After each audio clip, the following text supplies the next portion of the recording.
아멘. 마태복음을 신약 성경에서 첫 성경이기 때문에 많은 분들이 성경을 읽자 이렇게 하면 아마 처음에 펴는 책은 창세기일 거고요. 그리고 신약에서 처음 펴는 책은 마태복음일 겁니다. 처음 우리가 성경을 읽을 때 초신자이든 아니면 뭐 여러 번 성경을 읽었고 신앙생활 했던 분이든 마음을 딱 다 잡죠. 우리가 새해가 되면 이제 곧 설날도 돼서 또 다른 우리가 새해 결심을 하게 될 텐데, 새해가 되면 이제 올해는 이렇게 살자 이렇게 결심하지 않습니까? 그런 것처럼 새해가 되면 많은 분들이 이제 올해부터 내가 성경을 일독하리라, 혹은 뭐 열심히 또 한번 큐티를 해보리라, 이런 이제 작정들을 합니다. 그리고 성경을 딱 피고 읽어 나가는데, 마태복음을 피고 읽을 때 당황스럽죠. 첫 번째 딱 피자마자 오늘 여러분 읽다가 당황스러웠잖아요. 낳고 아브라함이 이삭을 낳고 아브라함은 알겠어, 이삭도 알겠어. 그래서 거기까지는 괜찮은데 그 다음부터 이게 뭐 누가 낳고 그러는데 잘 모르는 사람들뿐 아니라 사실 별로 관심도 없고 그런데 쭉 있으니 이게 도대체 무슨 소린가. 그러니까 이제 포기하는 거죠. 성경이 꽤 괜찮은 책이라고 해서, 또 혹은 하나님의 말씀이라고 해서 내가 한번 읽어봐야지 결심하고 시작을 하는데, 대개는 이제 구약은 창세기부터 시작하다 레위기 와가지고 포기하고, 레위기쯤 오면 아마 출애굽기에서 잠깐 비틀거리고요. 뭔가 이렇게 막 율법이 나오기 시작하니까 레위기쯤 온 다음에 이거는 내가 도저히 뭐 읽을 책이 아니다 이렇게 이제 포기하게 되고, 신약 성경은 마태복음 첫 번부터 이제 좌절하는 거죠. 그런데 왜 첫 번째 책의 첫 번째 이야기가 족보부터 나올까? 이 족보는 왜 나왔고 뭘 의미하고 있는가? 오늘 그 얘기를 좀 집중적으로 하려고 합니다. 만약에 예수님에 대해서 우리가 알다시피 복음서가 예수님의 삶과 그의 인생과 그의 가치와 그의 죽음과 이런 것들을 통해서 우리가 어떻게 구원받는가를 기록하는 것이라면 굳이 족보를 얘기할 필요가 없죠. 그러니까 그것만 이야기하는 거라면, 물론 그것이 굉장히 중요한 주제이지만 만약에 그것을 이야기한다면 그냥 이렇게 시작하면 돼요. 우리 17절, 16절에서 본 것처럼 야곱은 마리아의 남편 요셉을 낳았으니 마리아에게서 그리스도라 칭하는 예수가 나시니라. 그러면서 예수님께서 성령으로 잉태되어 어쩌고 저쩌고 이렇게 시작하면 되는 겁니다. 앞에 내용이 굳이 있을 필요가 없잖아요. 그냥 아브라함과 다윗의 자손 예수 그리스도의 족보라, 예수 그리스도의 계보라, 계시라, 그리고서 마리아에게서 예수를 낳았느니라. 그래서 예수님은 누구니라 이렇게 시작하면 되는데 왜 하필이면 족보가 있을까? 오늘 그 족보 이야기를 하려고 합니다. 성경에는 족보가 몇 군데 나옵니다. 창세기에 보면 가인의 족보가 창세기 4장에 나와요. 가인이 아벨을 죽인 다음에 그가 어떻게 누구를 낳았다 이런 얘기가 있죠. 5장에 가면 셋으로부터 시작된 다시 또 하나님의 아들들의 족보가 나와요. 그리고 창세기 10장에 가면 노아의 방주 사건 이후에 또 여러 족보들이 있습니다. 역대기에 가면 역대기 1장부터 각종 왕들의 족보가 아주 그냥 빽빽하게 나옵니다. 역대상 2장에 가면 다윗 왕가의 족보가 나오고요. 그리고 에스라 8장에 가면 포로를 귀환한 사람들의 각종 이름들, 누가 왔다, 누구 집안이 몇 명 왔고 누구 집안이 몇 명 왔고 이런 이야기가 시시콜콜 있습니다. 그리고 신약 성경에 마태복음 우리가 읽었던 이 요셉의 족보, 예수님까지 이어지는, 예수님으로부터 저 아브라함까지 이어지는 족보가 나오고, 누가복음에 보면 또 비슷한 족보가 있어요. 분명히 예수님으로부터 시작되는 거꾸로 된 족보인데 거기 나오는 사람은 또 명단이 다릅니다. 그런 족보가 있습니다. 족보는 왜 기록했을까? 여러 생각들이 있습니다. 먼저는 이런 게 있어요. 만약에 족보가 있고 실제 이름이 있고 누가 누구를 낳았다 이런 것이 있다면 역사적으로 그걸 따라가 보면 실제 역사 기록들이 있으니까요. 이스라엘의 역사가 있고 이집트의 역사가 있고 일반 역사에서 그걸 따라가 봐서 그때 왕이 그해 그 사람이었어? 라고 하면 어떤 지점이 신뢰감이 있는 거죠.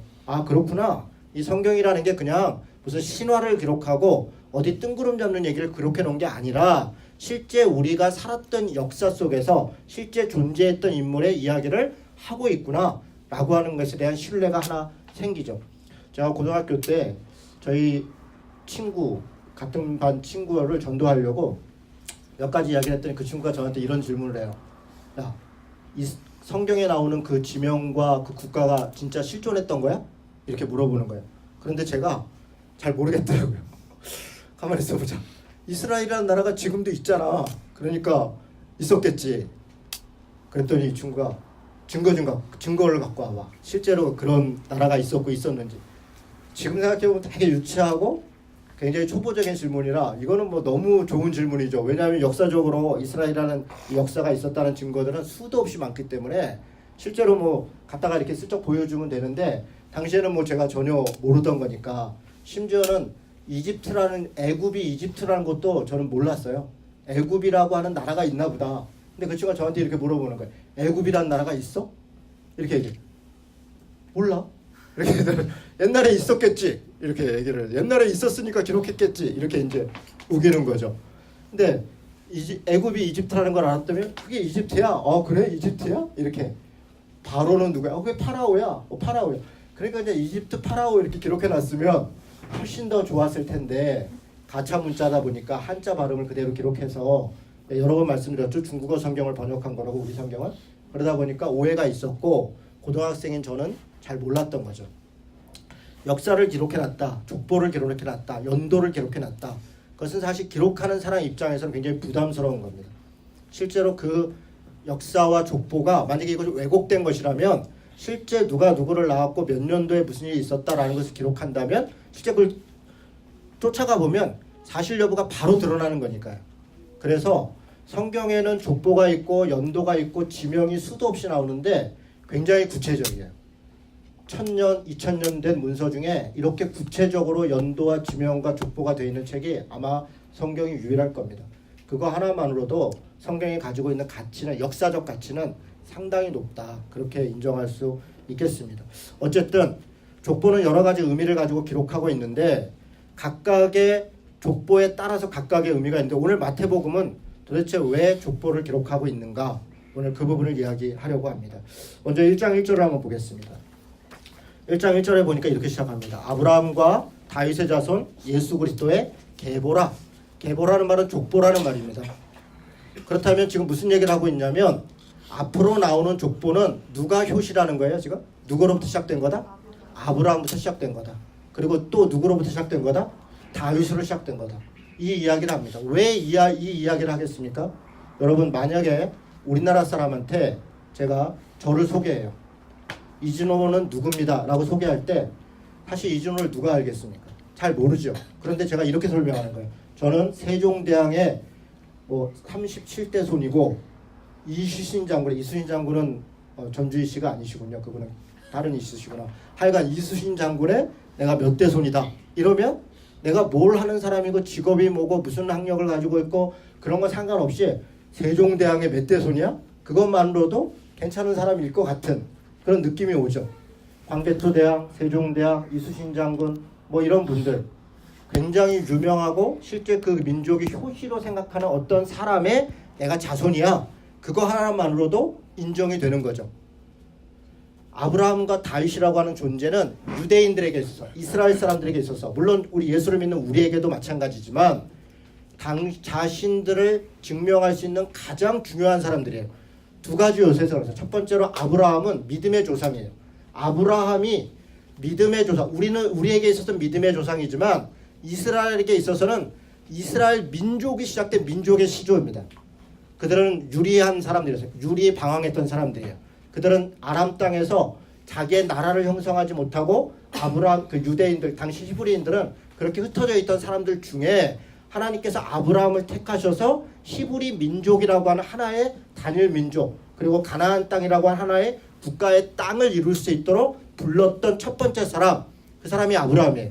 우리에게 있어서는 믿음의 조상이지만 이스라엘에게 있어서는 어떻게 얘기할 수 있을까요? 아마 단군 우리 민족으로 얘기하면 단군 같은 사람 하나의 민족을 처음 시작했던 단군이라는 말이 사실 사람이 아니라 그 군락이라 그러죠. 어떤 그 부족 혹은 왕명 이런 걸 그러죠.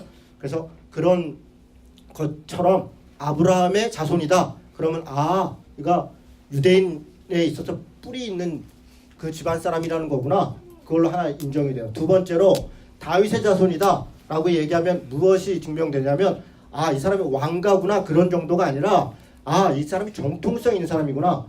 여러분 이스라엘은 예나 지금이나 이때 예수님 시대나 지금이나 다윗 왕가를 회복하는 게 그들의 꿈이에요. 사실은 이게 그들에게 있어서는 꿈이지만 인류 역사에 있어서는 비극입니다. 여러분 이스라엘 국기를 보신 적이 있어요? 너무 안타까운 게 이전에 태극기 집회라고 소위 이제 탄핵 정국에서 태극기 집회를 할 때 태극기를 들고 나온 사람들 전 이해가 됩니다. 국가에 대한 걱정이죠. 성조기를 들고 나온 사람 뭐 거기까지도 조금 이해할 수 있어요. 미국과의 한미 동맹이 중요하다 이렇게 이야기하는 거니까요. 뭐 거기까지 이해할 수 있겠습니다. 제가 제일 이해가 안 됐던 거는 이스라엘 국기를 들고 나온 사람들이에요. 이스라엘 국기를 들고 나와서 거기서 기도하고 그 사람 다 기독교인들이죠. 상당히 당황스러운 장면이죠. 태극기와 성조기와 미국 국기와 이스라엘 국기가 들고 나와서 그리고 뭐 이런저런 걸 했었는데 여러분 그때 이스라엘 국기 혹시 보신 적 있으세요? 어떻게 생겼어요? 가운데 이렇게 별이 있죠? 육각형 별입니다. 육각형 별. 삼각형 두 개 거꾸로 놓은 것 같은. 그리고 위에 파란색 하나 줄이 있고요. 밑에도 또 파란색 줄이 있어요. 여러분 이 가운데 있는 이 별이 다윗의 별이라고 합니다. 이 가운데 있는 별이 뭘 상징하냐? 다윗 왕국을 상징합니다. 다윗 왕국, 다윗. 그리고 위에 있는 이 파란 줄은 다윗과 솔로몬 때 있었던 그 국토의 경계선입니다. 위에 있는 것은 유프라테스 강이에요. 유프라테스 강. 그러니까 마게도니아 지역의 유프라테스와 티그리스 강 이 마케도니아 문명 지역인데 그 유프라테스 강까지가 원래 다윗과 솔로몬 가장 번성할 때 그 영토입니다. 그리고 밑에 있는 강은 애굽과의 경계선에 있는 강이에요. 그래서 다윗 왕국을 회복하자. 그게 이스라엘 국기가 이야기하고 있는 의미입니다. 그래서 그들은 포기하지 않는 거예요. 다윗 왕국 때, 다윗과 솔로몬 때 그들이 갖고 있었던 영토를 회복할 때까지 그 영토 안에 있는 사람들은 자신들의 국가 영토에 들어와 있는 이방인이다. 혹은 괴뢰당이다. 그래서 저들은 무찔러서 쫓아내거나 죽이거나 해야 된다. 팔레스틴과의 내전 전쟁의 내용이 그것입니다. 수천 년 동안 사실은 그러면 그 땅은 원래부터 이스라엘 땅이었냐? 아니죠. 우리가 알다시피 성경에서만 봐도 가나안 땅은 원래 가나안 사람들 땅이었죠. 가나안 땅의 원래 주인은 블레셋이라고 하는 지금 발음으로 얘기하면 팔레스타인 사람들이 원래 거기 살던 사람들이에요. 가나안 땅. 물론 그 사람들도 어딘가에서 이주해 왔겠죠. 그랬던 것을 아브라함 때부터 하나님께서 이스라엘 국가를 세우겠다라고 약속하시고 가나안 땅에 여호수아 때 전쟁을 통해서 정복해서 일정 부분의 나라를 형성한 게 그게 이스라엘이죠. 그랬다가 나중에 왕국이 만들어지고 다윗 왕, 솔로몬 왕 때부터 시작해서 영토 확장을 시작해서 확대된 게 그게 이스라엘이 됐던 거예요. 그러니까 그냥 그걸로만 봐도 이미 이전에는 이스라엘 이전에 다른 민족이 있었던 거죠. 그런데 다윗의 후손들 유대인 입장에서는 다윗 왕과 솔로몬 때 가장 넓었던 그 땅이 자기네 땅이고 그것이 여전히 그때 이후로 자기네 땅이어야 된다라고 주장하는 것이죠. 그래서 그것이 멈춰지지 않을 때까지 지금 계속 팔레스타인과의 전쟁이 있고 그것 때문에 여러 아픔이 있는 거예요. 저는 이거 굉장히 비극이라고 생각합니다. 사실은. 그럼 그 얘기는 뭐 오늘 핵심은 아니니까. 그런데 지금 말씀드리고 싶은 것은 이거예요. 다윗의 자손이다 라고 이야기하는 것 자체가 누가? 예수님이 아브라함의 자손이고 다윗의 자손이다. 그것도 그냥 유대인이다 이런 정도가 아니라 직계자손이다 라고 이야기하는 것이 이 마태복음을 읽고 있는 사람들에게 주는 메시지가 있어요. 그 메시지는 뭡니까? 다윗 왕가를 회복할 뿐이다. 다윗과 맺었던 언약 그것을 회복할 것이다. 여러분 성경에 보면 아브라함과 다윗과 하나님이 맺었던 언약들이 있어요. 그 중에 우리가 창세기에 보면 아브라함과 맺었던 언약은 잘 알고 있습니다. 예를 들면 가나안 땅에 가서 땅도 주고 민족도 줄 것이다. 그것을 이룰 것이라는 거죠. 다윗 언약은 사무엘하 7장 12절에 있는데 너의 후손으로 이 땅에 왕을 만들 것이고 그가 진정한 메시아가 될 것이다. 그런 언약이 있습니다. 그 언약을 이룰 사람, 그 사람이 바로 예수다 라고 이야기하는 것. 바로 이 첫 번째 줄이 이야기하는 겁니다. 아브라함과 다윗의 자손 예수 그리스도의 계보라. 혈통적으로만 아브라함과 다윗의 자손이라는 의미가 아니라 아브라함과 맺었던 언약 그리고 다윗과 맺었던 언약, 바로 그 언약 약속을 이룰 분이 바로 예수다 라고 이야기하는 것. 이게 첫 번째 줄의 이야기입니다. 왜 그러면 마태복음은 이 이야기로부터 시작하는가? 대상이 누구이기 때문에. 여러분 마태복음의 대상은 유대인들이에요. 유대인들. 아니 그럼 유대인이 아닌 성경이 복음서가 있습니까? 그렇습니다. 물론 유대인이 읽지만 대상은 달라요. 우리가 알다시피 복음서는 네 개의 복음서가 있어요. 마태복음, 마가복음, 누가복음, 요한복음이 있습니다. 여러분 이 네 개의 복음이 왜 필요할까? 여러분 읽다 보면요. 사실은 마태복음을 이 족보를 넘어서 조금만 인내하면 이제 스토리텔링이 나오기 때문에 그래도 괜찮게 읽어요. 그러고 나서 마가복음으로 딱 넘어가면 바로 좌절합니다. 왜냐하면 똑같은 내용이 있어요. 마태복음과 마가복음의 싱크로율은 이 유사성은 거의 90%에 가깝습니다. 최소 80%에서 90%예요. 그러니까 90% 같은 얘기를 왜 또 반복하고 있나? 당황스러워요. 그런데 누가복음으로 또 넘어가면 또 당황스럽습니다. 약 70% 정도가 똑같아요. 그래서 마태복음, 마가복음, 누가복음을 공관복음이다 이렇게 얘기를 해요. 공관이라는 말은 공통된 관점을 가지고 있는 복음서다 라고 얘기해요. 물론 양도 비슷해요. 70% 뭐 90% 정도가 겹쳐 있어요. 양만 비슷한 게 아니라 관점도 비슷해요. 어떤 관점이냐? 요한복음과 다른 관점이에요. 요한복음은 어떤 관점이기 때문에 여러분 요한복음은 1장 1절이 어떻게 시작되냐면요. 태초에 말씀이 계시니라 이 말씀이 하나님과 함께 계셨으니 이 말씀은 곧 하나님이시니라. 이게 요한복음 1장 1절이에요. 여러분 1장 1절이 각 복음서가 얘기하고 있는 핵심 주제를 담고 있어요. 지금 요한복음 1장 1절은 뭐라고 얘기하는 거냐면 예수님이 곧 하나님이다. 태초에 말씀이 있었는데 로고스가 있었는데 그 로고스가 곧 빛이다. 빛이 곧 하나님이다. 그래서 예수님이 하나님이다 라고 이야기하는 거예요. 예수가 신이다. 예수가 인간으로 왔는데 그 인간 예수가 신이다. 그래서 요한복음을 읽다 보면 그냥 우리 얘기로 좀 쉽게 편하게 얘기하면 귀신 신하라 까먹는 얘기가 많습니다. 무슨 얘기냐면 소위 기적, 이적 이런 얘기가 많아요. 그리고 요한복음 읽다 보면 예수님은 그냥 우리 평범한 인간으로 보이지 않아요. 각종 기적과 이적을 수도 없이 행해요. 그런 장면들이 너무 많이 나와요. 그래서 요한복음이 가지고 있는 관점은 예수님은 하나님이다 이런 관점이에요. 그러면 반대로 한번 얘기해 봅시다. 요한복음과 다른 공통된 세 가지 관점을 가지고 있는 마태, 마가, 누가의 관점은 같은 관점이기 때문에 공관복음이라고 했다고 그랬어요. 어떤 관점일까요? 어떤 관점이겠어요? 예수님은 하나님이다? 사람이다. 그렇습니다. 요한복음이 예수님이 하나님이다 이렇게 얘기했죠. 신이다 이렇게 얘기했잖아요. 그러면 세 가지는 예수님은 사람이다 이렇게 얘기를 하고 있어요. 그런데 어떤 사람인가? 세 가지가 조금씩 다릅니다. 우리가 읽었던 지금 마태복음 1장 1절은 예수님은 아브라함과 다윗의 자손이다 이렇게 얘기를 해요. 왜 이렇게 얘기합니까? 대상이 유대인인데 유대인에게 있어서는 다윗의 언약을 이룰 자는 누구냐면 왕이에요. 그래서 여러분 오늘 우리가 읽었던 그 본문에 보면 6절에 보세요. 이새는 다윗 왕을 낳으니라. 다윗을 낳으니라 이렇게 하죠. 다른 데는 왕이라는 말이 없어요. 다윗에게는 왕이라는 말을 했어요. 그리고 나서 다윗이 누구를 낳고 다윗 이후는 다 왕들이에요. 남유다의 왕들. 다 왕들입니다. 다시 얘기해서 다윗의 자손이라는 것은 곧 다윗처럼 왕이다.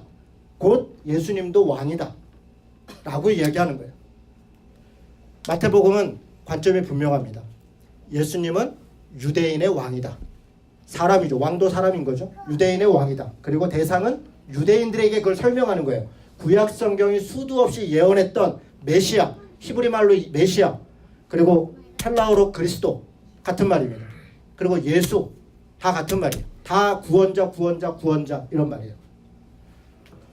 그 메시아가 바로 예수다. 그런데 구약 성경에 의해서 기다렸던 당시 1세기의 이스라엘 사람들은 유대인들은 우리처럼 인류를 구원한 구원자를 기다린 게 아니라 자기 나라를 회복할 왕으로서 정치적 메시아 혹은 정치적 왕을 기다렸던 거예요. 그래서 그 유대인들에게 구약에 있었던 그 메시아 바로 그 왕이 예수다라고 설명하려고 하는 것이 1장 1절이에요. 마가복음은 이와 좀 다릅니다. 마가복음은 뭐라고 돼 있어요? 하나님의 아들 예수 그리스도의 복음의 시작이라 이렇게 돼 있어요. 자, 마가복음은 길게 얘기하지 않겠습니다. 어떤 사람이라고 얘기하냐면 하나님의 아들이다. 하나님의 아들이다. 그리고서 그거에 맞게 90% 마태복음과 같은 내용을 원래는 마가복음이 먼저 쓰였다고 봅니다. 그리고 마가복음을 기반으로 마태복음이 기록했는데 기록에 대한 내용들의 순서가 좀 달라요. 양은 비슷한데 내용은 비슷한데 순서를 통해서 각자 강조하고 싶은 것들을 강조하고 있어요. 그런데 마가복음은 하나님의 아들이다. 그 하나님의 아들이 이 땅에 와서 이런저런 일을 했다. 이렇게 이야기하는 거예요. 누가복음은요? 여러분 누가복음은 길게 돼 있어요. 1장 1절부터 4절까지 우리 중에 이루어진 사실에 대하여 이러면서 누가 예수님에 썼고 뭐 전례도 있고 문서도 있고 각종 것을 통해서 예수님에 대해 썼는데 내가 보니 그게 좀 부족한 것 같아서 누가가 쓰는 거예요.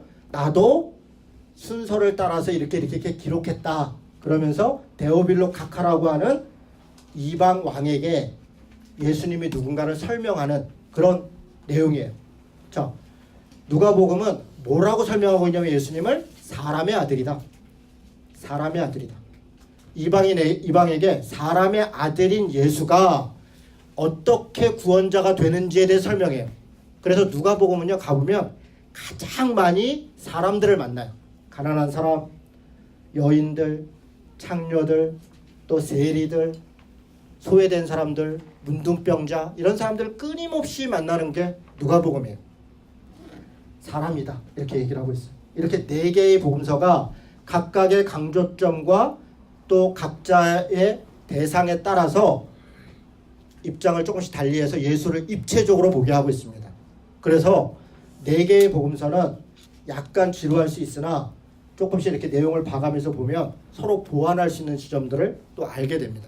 오늘 우리는 그 중에 하나 왕으로 오신 예수님, 유대인의 왕으로 온 예수님에 대해서 마태복음이 어떻게 기록하고 있나를 살펴보려고 하는 겁니다. 여러분 1장 1절이 아브라함과 다윗의 자손 예수 그리스도의 족보라 이렇게 시작하면서 족보를 기록하고 있는데 17절을 보세요. 1장 17절에 보니까 그런즉 모든 대수가 아브라함부터 다윗까지 14대고 다윗부터 바벨론으로 사로잡혀 갈 때까지 14대고 바벨론으로 사로잡혀 간 후로부터 그리스도까지 14대다. 지금 어떻게 기록했다 그래요? 총 3 곱하기 그러니까 7이죠. 그러니까 14죠. 그러니까 14개씩 세달락으로 했다. 기준이 누굽니까? 다윗이죠. 다윗. 다시요. 지금 이 족보는 14를 기록하고 있는데 누구를 기준으로요? 여기 보면 다윗을 기준으로. 다윗까지 14. 다윗부터 바벨론으로 사로잡힐 때까지 14대. 바벨론으로 사로잡혀 간 후 그리스도까지 14대. 다윗 이전이 14대. 다윗 이후가 14대. 그리고 다윗의 언약을 이룬 예수가 올 때까지 14대. 이렇게 다윗을 중심으로 기록하고 있어요. 여러분 더 놀라운 건요. 다비드라고 하는 원래 다윗을 게마트리아라고 그러는데 이 단어가 숫자로 14예요. 다비드가. 그러니까 이건 일종의 언어 플레이예요. 그러니까 다윗이라고 하는 말이 이게 원어로 보면 14가 다 다비드 이렇게 기록되어 있는 거예요. 그래서 다윗을 중심으로 보고 있고 다윗이 왕인 것처럼 예수 그리스도도 왕이다. 바로 그것을 잇는 자이다 라고 보게 되어 있습니다. 그리고 1장 1절에 지금 아브라함, 다윗, 예수 그리스도를 기록한 것처럼 17절도 보면 아브라함과 다윗, 그리스도를 기록하고 있죠. 이거를 문학적으로 여러분 조금 어려운 얘기들을 할 때 그냥 알아들으면 듣고 모르면 그냥 지나가시면 돼요. 그러니까 이 마태복음이요. 다른 복음서도 마찬가지지만 굉장히 정교하게 기록되어 있어요. 하나하나 내용이 그러니까 그냥 뭐 이렇게 쭉 받아서 적은 게 아니고 다 어떤 과정을 거쳐서 굉장히 정교하게 기록되어 있어요. 그 중에 예를 들어 이런 거예요. 지금 1장 1절과 17절을 인크루즈 돼 있다 그래 이거를. 그러니까 아브라함과 다윗과 예수 그리스도. 맨 끝에도 아브라함과 다윗과 예수 그리스도. 그래서 이게 한 덩어리다라고 하는 것을 보여주고 있어요. 이런 걸 인크루즈 기법이라고 그래요. 수미 상관이라고 그러네, 쌍관이라고 그러네. 그러니까 그런 기법이에요. 이런 걸 통해서 요게 지금 한 덩어리를 얘기하고 있다. 아브라함과 다윗의 자손 예수 그리스도가 요 안에 있는 사람들로 이 안에 있는 내용으로 이 양쪽의 내용을 더 분명하게 보여주려고 하는 기법이죠. 자, 그러면 이제 본론으로 들어갑니다. 도대체 이 안에 있는 내용이 뭘 얘기하고 싶은가? 한마디로 얘기하면 예수는 누구인가를 얘기하고 싶은 거예요. 예수는 누구인가? 지금 1장 1절은 그가 아브라함과 다윗의 자손이다. 예수는 아브라함과 다윗의 자손이다. 오케이. 두 번째로 아까 말씀드린 것처럼 다윗 왕처럼 그도 왕이다. 그도 우리를 구원한 왕이다. 이게 두 번째 관점이에요. 세 번째는요. 여기서부터 반전이 있습니다. 어떤 반전이냐면 가만히 이 족보를 보세요. 여기에 4명의 여인이 나옵니다. 누구누구죠? 여러분 찾으셨어요? 마리아 일단 있죠? 또 어떤 여자가 있어요? 우리아의 아내. 원래 이름이 뭐죠? 밧세바죠. 또 누가 있습니까? 룻. 그렇죠. 다말. 여러분 이 네 사람의 특징이 있어요. 일단 여자죠. 근데 왜 여자인 게 특징인가? 지금 여기 계신 여성분들이 대단히 기분 나쁠 수 있겠으나 이 시대에는 여자는 기록될 수 없는 사람들이에요. 기록돼서도 안 되는 사람들이에요. 그런데 누구의 족보에 지금 들어와 있어요? 예수님의 족보에 여자가 들어와 있다고요. 더군다나 누구의 자손이라고 얘기하냐면 아브라함과 다윗의 자손인데 여자야. 있을 수가 없는 겁니다. 아브라함의 자손 중에 기록하면서 여자를 기록한다? 없습니다. 여러분, 아브라함이 뭐 딸 누굴 없어요. 다윗 딸 뭐 별로 중요하지 않습니다. 그런데 다 왕가 보면 다 아들들만 기록되어 있어요. 여성들 입장에 굉장히 서운하죠. 그리고 그것은 대단히 잘못된 것이고 우리가 앞으로 당연히 그런 시대를 더 이상 살아서는 안 되죠. 그런데 예수님 시대, 지금으로부터 2000년 전에 기록된 것에 예수님의 족보를 얘기하는데 여자를 뒀다는 것, 저는 성경이 여성을 차별한다, 또 혹은 여성에 대하여 어떤 것들을 차별하는 것을 당연시한다? 전혀 그렇지 않다고 생각합니다. 전혀. 여러분 그것은 당시 시대의 문화의 폐단이었고 그것을 받아들인 지금의 폐단이지 하나님이 그것을 계획했거나 하나님의 뜻이 아니에요. 쉽게 얘기하면. 하나님은 아담과 하와를 동일하게 지었을 뿐 아니라 심지어는 여성에 대하여 어떤 면에서 더 존중된 부분들이 있어요. 심지어는요. 당시 시대의 여성에 대하여 인정하지 않고 배척하고 전혀 기록도 하지 않은 시대에 성경은 부지런히 여성들을 찾아서 일부러 기록하고 있어요. 아니 여기 여성들이 있는데 남편이 다 있잖아요. 그러니까 남편 이름 기록해도 돼요. 그런데 여성을 기록하고 있다. 이것이 저는 대단히 놀랐다. 예수가 누구냐? 여성으로부터 나온 사람이다. 여성도 예수님의 조상이다. 라고 하는 지점. 그래서 예수님이 남자이기 때문에 남자가 더 우월하거나 성경이 혹은 기독교가 남성 중심적 종교라고 생각하는 건 우리 스스로도 생각하면 안 될 뿐 아니라 그런 오해가 있는 부분에 대하여 우리가 많은 노력을 해야 돼요. 그렇지 않다는 것을 이야기할 필요가 있어요. 두 번째로는 이 사람들이 그냥 여자가 아니에요. 다말은요. 제가 자세히 얘기하지 않겠습니다. 하나만 얘기하면 다 이방인이에요. 다말은 가나안 여인이에요. 심지어는 불륜의 여인이에요. 창녀였어요. 그래서 시아버지와 그 직업이 창녀였다는 게 아니라 창녀 같은 일을 했던 거예요. 자기 시아버지와의 관계 속에서 아이를 낳았어요. 그러니까 있을 수 없는 일이었어요. 여러 가지. 그것도 술 취한 상태에서 여러 가지. 다말은 이방인이었어요. 이방인의 자손이라는 거예요. 지금 예수님이. 라합은 어떻습니까? 여리고 사람이었어요. 기생이었어요. 주막 여인이었어요. 그 사람이 몸을 파는 창녀였는지 아니면 주막을 감당하는 주막 여인이었는지 그건 우리가 정확히 알지 못하지만 분명 그는 가나안 사람이었어요. 여리고 사람이었어요. 가나안 땅의 여리고 사람이었어요. 그러니까 이방인이에요. 그런데 여기 들어와 있어요. 밧세바는 더 끔찍해요. 밧세바는 지금 밧세바라고 얘기하지 않아요. 아마 예측하기는 밧세바도 이방 여인일 수도 있지만 아닐 수도 있어요. 밧세바 자체는. 왜냐하면 누구의 아내라고 얘기하면 우리아의 아내였어요. 우리아가 어느 족속인 줄 아세요? 헷 족속이에요. 그도 가나안입니다. 그러니까 밧세바가 유대인이든 아니든 그가 우리아 헷 족속의 사람의 부인이라는 거예요. 그래서 그가 이방인과 관계가 있고 혹은 이방인일 수도 있다라고 하는 이미지를 일부러 준 거예요.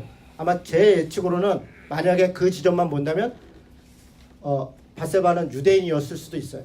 그런데 그가 유대인이냐가 중요한 게 아니라 이방인의 부인이라면 그때 당시에 사회적 관행으로 보면 그도 이방인이 되는 거예요. 남편이 이방인이기 때문에. 이해가 되세요? 네. 자, 마리아는요. 마리아만 누구요? 룻. 룻 빼먹었군요. 룻은 누구였어요? 이방인이죠. 어디 여인이에요? 모압 여인이죠. 나오미가 그 남편이 모압으로 갔었죠. 모압은 이스라엘 유대하고는 철천지 원수의 나라예요. 여러분 되게 특이하죠. 예수님의 족보를 얘기하는데 이방인을 얘기하고 있어요. 더 특이한 건 뭐예요? 아까 제가 뭐라고 얘기했어요? 지금 이 대상은 유대인들이고 그리고 예수님이 누구로 왔다고 얘기를 했냐면 유대인의 왕으로 왔다고 얘기했어요. 그러면 이거 다 빼면 되잖아요. 아니 아브라함과 다윗의 자손 이렇게 거창하게 시작했는데 굳이 이방인에서 났다라고 얘기하는 이유가 뭘까요? 예수님이 단지 유대인으로 왕으로만 온 것이 아니라 모든 이방인을 포함한 인류의 왕으로 오셨다라고 하는 것을 첫 번부터 이야기하고 있는 거예요.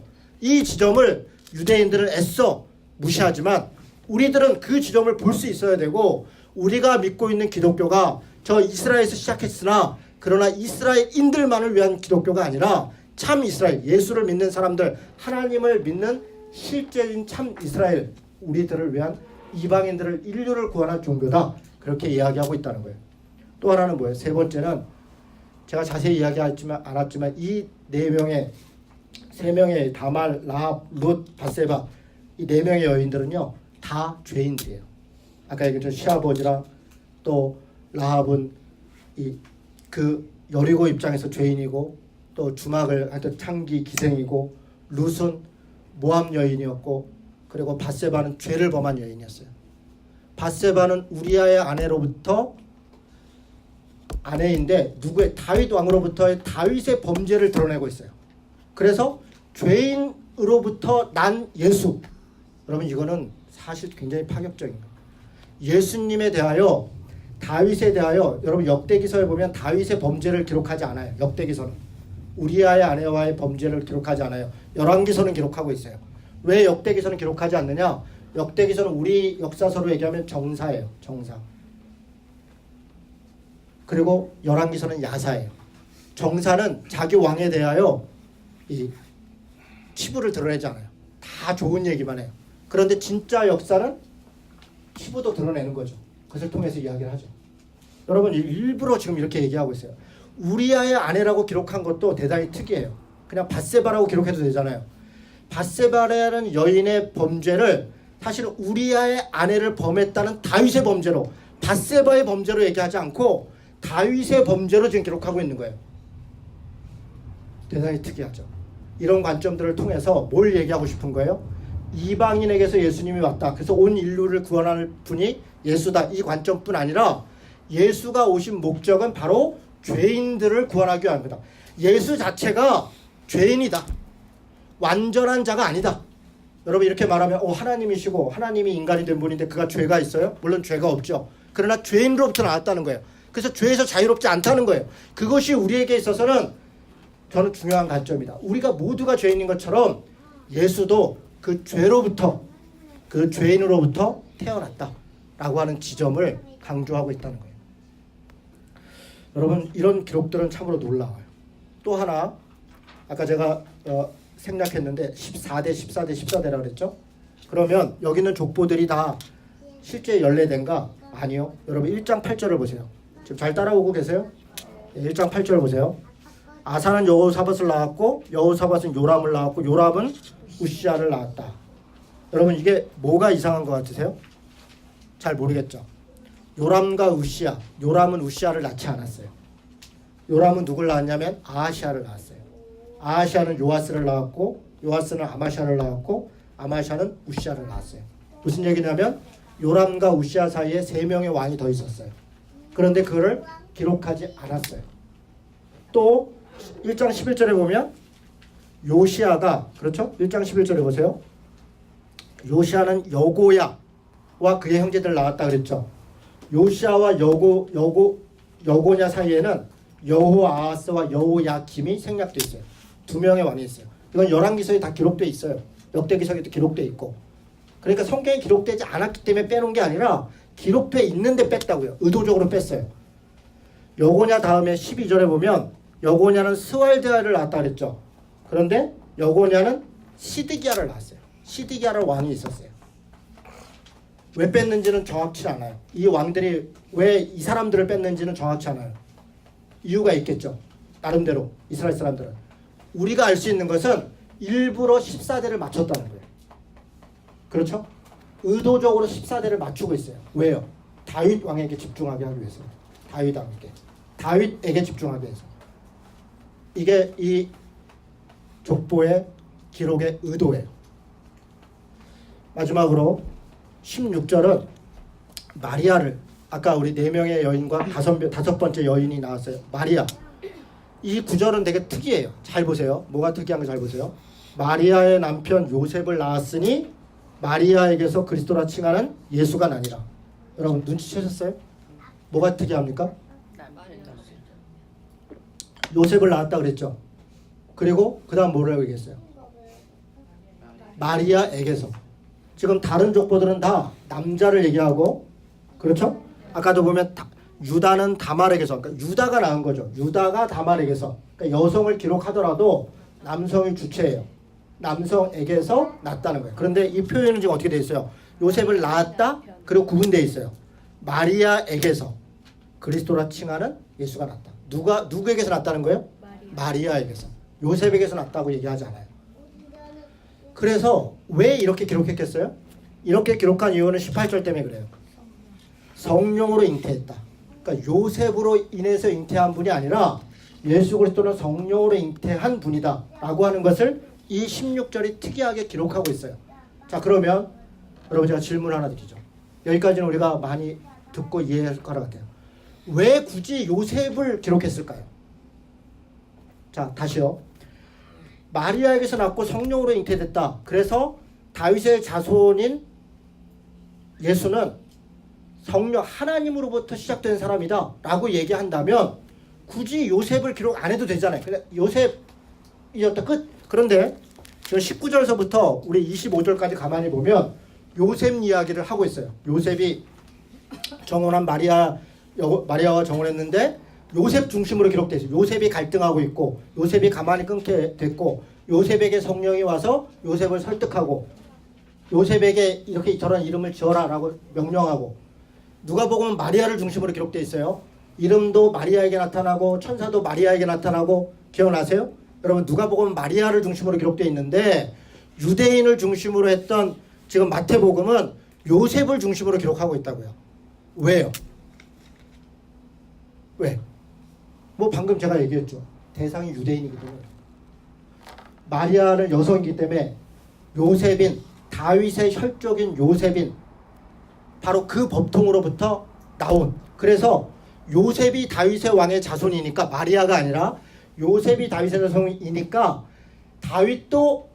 예수도 다윗의 자손이다. 다윗의 자손이라는 것을 법적으로 강조하려고. 여러분 이거 좀 이해가 되세요? 그래서 일부러 요셉을 얘기해요. 또 하나 있어요. 또 하나. 이건 사회적 이유입니다. 어떤 이유냐면 법적으로 그래서 다윗의 자손이다. 그걸 강조하기 위해서 요셉을 이야기했다. 오케이, 그렇습니다. 또 하나 사회적 이유가 있어요. 그건 뭐냐? 요셉은 나사렛 사람이에요. 나사렛 사람이라는 것은 무슨 의미가 있어요? 당시 시대의 나사렛 사람이라는 것은 성경이 수도 없이 나사렛에 무슨 선한 게 나와, 나사렛에 뭐 그 땅에 나와, 무슨 얘기야? 그런 시골 촌뛰기가 뭘 해? 그런 시골에서도 무슨 인물이 나와? 이런 얘기예요. 다시 얘기해서 요셉의 자손이다 예수가 라고 얘기하는 것은 그가 가난한 사람이다. 그가 고통과 아픔 가운데 있는 사람의 자손이다. 그것은 무슨 얘기예요? 예수가 사실은 우리의 아픔과 우리의 고통을 알고 있다. 여러분 저는 이 관점이 대단히 중요한 관점이라고 생각해요. 예수님이 그 이후의 행적들이, 우리가 예수 그리스도께서 만약에 모세처럼, 물론 모세도 히브리 민족에서 태어났다가 왕가에다 입양됐지만 예수님도 당시 헤롯 왕가에서 나와서 대단했다. 이렇게 오시지 않았다고요. 예수님은 지금 인류를 구원하고 유대를 구원하러 오셨는데 그가 지금 어떻게 왔냐면 나사렛에서 왔다고요. 베들레헴에서 태어났다고요. 베들레헴, 우리가 지금 베들레헴 다음 주에 우리가 보겠지만 베들레헴 지금은 무슨 도시도 있고, 제가 거기 갔었어요. 이스라엘 갔었는데 지금은 마을도 있지만 예수님 시대는 사실 마을이 없었어요. 베들레헴이라는 지명만 있고 텐트 쳐놓고 그냥 이렇게 저렇게 사는 거예요. 그랬던 별 볼 일 없었던 그냥 사막 같은 그런 지역에 예수님이 거기서 태어났다고요. 나사렛 출신이 베들레헴에 태어났다. 여러분 이것이 뭘 의미하는 거예요? 예수가 그런 분이라는 거예요. 그런 사람들과 함께 한다는 거예요. 유대를 구원한다, 인류를 구원한다, 무슨 힘이 있고 돈이 있고 빽이 있고 무슨 뭐가 있고, 우리는 그런 사람들이 구원자이다, 그런 사람들이 메시아다라고 생각하지만 성경의 관점은 그렇지 않다는 거예요. 성경은 가장 가난한 사람들이, 가장 힘없는 사람들이, 가장 빽없는 사람들이 곧 그 사람들이 하나님의 사용되는 사람들이고 바로 그들이 복된 사람이다. 마태복음 5장에 가면 이제 산상순 시작할 때 가난한 자가 복이 있다, 천국이 저희 것입니다. 여러분 그 말은 빈말이 아니에요. 예수님의 관점은 그렇게 있는 거예요. 하나님의 나라를 이야기할 때 우리가 생각하는, 또 이스라엘 당시 사람들이 생각했던 예수님에 대한 메시아는 자신들의 나라가 회복돼서 자기들이 한자리하고 오히려 가난한 사람들을, 팔레스타인들을 종으로 누리고 자기들이 다른 사람들을 억압하고 그런 존재로 자기들이 사는 것을 꿈꿨지만, 예수님이 생각했던 회복된 하나님 나라는 그런 나라가 아니라고요. 지금 저 이스라엘은, 지금 저 국가 이스라엘은 팔레스타인을 내쫓고 그래서 자기 나라를 구축하고 자기들이 세계에서 가장 부강한 나라가 되겠다고 얘기하는 것은 성경의 가르침을 위배하는 것이라고요. 전혀 예수의 가르침과 맞지 않는 것이에요. 당연히 우리도 마찬가지예요. 우리가 예수를 믿는데, 우리가 예수를 믿어서 복받아서 더 지식이 높고 더 높은 사람이 되고 더 뭐가 되고, 그것이 우리가 따라갈 길이 아니란 말이에요. 예수님이 이 땅에 오신 것은 왕으로 오셨지만 그 왕됨은 스스로 자기를 비하하여 자기를 낮춰서 가난한 사람, 이방인, 죄인, 그리고 가장 천한 자로, 가장 낮은 자로 그렇게 오셔서 그것으로서 세상을 뒤집어 엎으신 거예요. 그것이 예수의 혁명이에요. 여러분 이게 성경의 가르침이고 이게 1장이 우리에게 지금 설명하고 있는 바인데, 이 말씀을 다 읽고도 그래 나는 예수님처럼 부자가 될 거야, 예수님이 고난받았으니까 나는 더 높은 사람이 돼서 그렇게 살 거야 라고 우리의 삶의 신앙의 목적을 받는다면 예수의 가르침을 배반하는 거란 말이에요. 왜 요셉을 기록했는가? 왜 요셉 중심으로 성경을 기록했는가? 이 지점. 오늘 서론과 이걸 하다 보니까 시간이 많이 갔어요. 마지막으로 하나는 더 보겠습니다. 23절 보세요. 예수님에 대하여 뭐라고 얘기하냐면, 보라 처녀가 잉태하여 아들을 낳을 텐데 이름을 뭐라고 그래요? 임마누엘이라. 그러니까 예수님은 지금 이 마태복음은 한 10번 정도 구약의 예언을 성취하려는, 구약의 예언을 성취하는 것이다, 이런 식으로 얘기를 해요. 그런데 너무 당황스러운 것은 이 말씀인 이사야서를 찾아가 보면 이건 아하스 왕 때 뭐 아들을 낳아서 뭐 이런 얘기예요. 사실 임마누엘은 사람 이름이에요. 그 자녀, 세 번째 자녀 이름이에요. 뭐 3명 자녀를 통해서, 사실 아하스가 굉장히 나쁜 왕이거든요. 그래서 너네 망할 거다. 그런데 임마누엘 마지막으로 근데 하나님이 회복하게 하실 것이다. 그 왕 때가 아니라 그 다음 때, 이런 얘기예요. 그러니까 실제로 이것은 무슨 예언과 별로 관계가 없어요. 그런데 그걸 갖다가 여기서 써요. 그러면서 진정한 임마누엘이 무슨 뜻이에요? 하나님이 우리와 함께 하신다. 그러니까 예수님이 오셨다는 게 뭘 의미하는 것인가? 임마누엘 하신다. 하나님이 우리와 함께 하신다. 물론 유대인의 왕으로 왔고 인류의 구원의 왕으로 왔다. 오케이. 그러나 궁극적으로 예수님의 오심은 하나님이 우리와 함께 하고 계시다. 바로 그것이 예수님의 오심을 얘기한다는 거예요. 그리고 더 재밌는 것은, 더 정교한 것은, 이것은 또 마태복음 전체를 인크루즈예요. 아까 제가 앞과 뒤가 연결되어 있다고 그랬죠. 마태복음 28장을 보겠습니다. 마태복음 28장 20절. 잘 따라오고 계세요? 마지막 20절을 읽겠습니다. 우리 마태복음 28장 20절 읽으면 다 끝난 거죠. 뭐 이제 마태복음 이제 뭐 끝내놓으면 되는 거예요. 20절 읽겠습니다. 자, 시작. 내가 너희에게 분부한 모든 것을 가르쳐 지키게 하라. 볼지어다 내가 세상 끝날까지 너희와 항상 함께 있으리라 하시니라. 여기 임마누엘이 있어요. 어디에 있어요? 내가 세상 끝날까지 너희와 항상 함께 있으리라. 이게 임마누엘이에요. 지금 놀랍죠? 마태복음 1장과 28장은 이렇게 임마누엘로 인크루드 되어 있어요. 그래서 하나님이 우리와 함께 하시고 있다 라고 하는 것이 마태복음의 핵심이에요. 하나님이 함께 하는 것, 그게 하나님 나라예요. 하나님의 나라가 시작되었고 하나님 나라가 이루어졌다.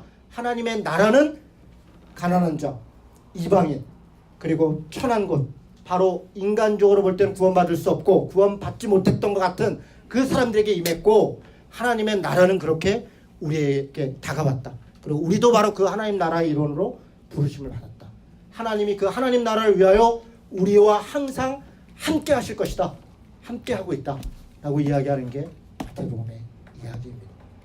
사랑하는 성도 여러분, 말씀을 마치겠습니다. 앞으로 마태복음을 한 장씩 해나갈 텐데 우리가 어떤 관점으로 예수님을 봐야 될 것인가 생각해 보면 좋겠습니다. 예수님은 누구신가? 결론이 나왔죠. 예수님은 아브라함과 다윗의 자손이다. 오케이, 그렇습니다. 그러나 그는 죄인을 구원하러 오셨다. 이방인의 하나님이시다. 인류를 구원하실 분이다. 성령으로 잉태하신 하나님이다. 마지막으로 나와 함께하는, 또 우리와 영원히 함께하시는 임마누엘의 하나님이시다. 그게 마태복음 1장이 이야기하는 바입니다. 앞으로 마태복음을 통해서 예수님이 누구신가를 조금 더 구체적으로, 그래서 그 예수를 따르는 우리는 어떤 예수로 살아야 될 것인가, 그것이 우리 삶을 바꾸어 나가는 그런 은혜가 있으시기를 주님의 이름으로 축원합니다. 기도하겠습니다.